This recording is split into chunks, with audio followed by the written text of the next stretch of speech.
Okay, so judging by how well received my first part was, thank you so much, by the way.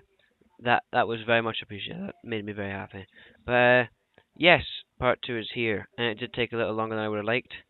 I just never got around to making the video for some reason. I wrote it. I just never got around to making it for some reason.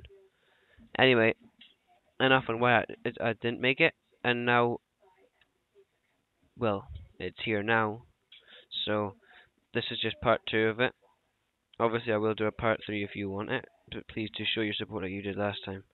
And enough talking. I'm just gonna go right into it and give you part two. And this is the main story now. Before it was just a taster of how I would utilize Slender Man, but now we're on to the main story with our main character. So here it is. After the title card, it will cut to a police chief's office where we will meet the protagonist of the story. He is Detective Foreman, and he'll be sitting at a desk opposite the police chief, Pat.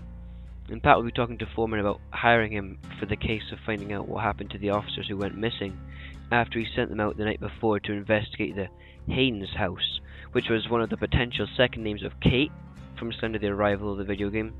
And this would just be a small nod to the video game and nothing else, nothing else, no in-depth bringing Kate into the story, just a nod to it.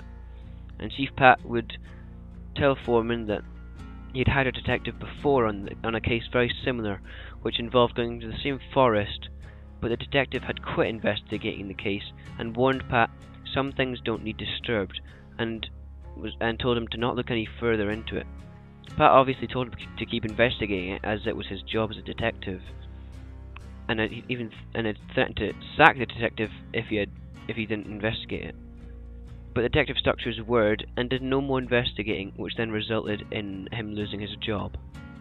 Foreman would ask what happened to the detective, in which Pat would reply, "Never heard from him since," but would then state that he had heard rumours about the detective acting very strangely after that case, sometimes even wearing a bag over his own head. Definitely not implying anyone there. Eventually the scene would end with Foreman taking the case and then leaving the office. The scene would then change to Foreman in his flat or apartment later that day at night, researching online about the forest where the house was located. He would find articles about missing persons who vanished in the forest, as well as articles reporting on the fact that the trees in the forest seemed to grow unnaturally faster than normal trees should.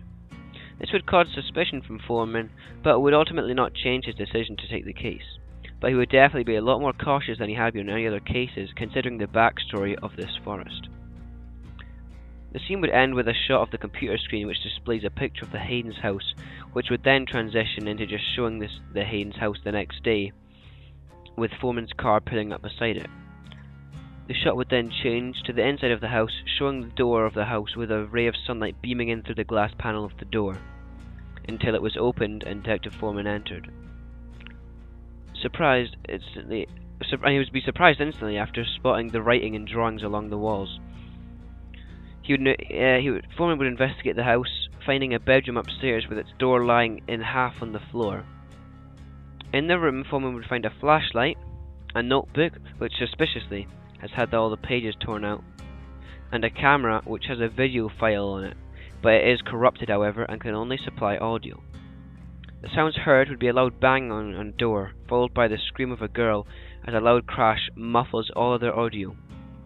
The audio clip would end with an unidentifiable static sound corrupting the rest of the clip. Foreman would take the camera and put it into his jacket pocket, and then proceed to take pictures of the writing on the walls and the wrecked bedroom, as well as taking some of the drawings for his case. He would then leave the house and get back into his car, driving further along the road and eventually arriving to a farm. That farm is the same one from Slender the Arrival. Now, that is going to conclude part 2. Yes, there was no Slender Man in it, but come on. Every movie, he's not in every scene, okay? He's not in every section of the thing. If he was in every section of the film, it wouldn't be good. Alright, that's just it. You can't have him in every scene. However, he will be appearing in the next part, when we go to the farm. So, I hope that will keep you happy. this was mainly a chapter, an introduction to the protagonist, Detective Foreman. Anyways, as always, if you did enjoy this video, please do subscribe and like, and tell me if you want part 3. Because now we're on to the main story. I want you to tell me if you like the way it's going, and if you want a part 3. If I get more than 10 likes, I'll bring it out next week, alright? But until then, farewell, my friends.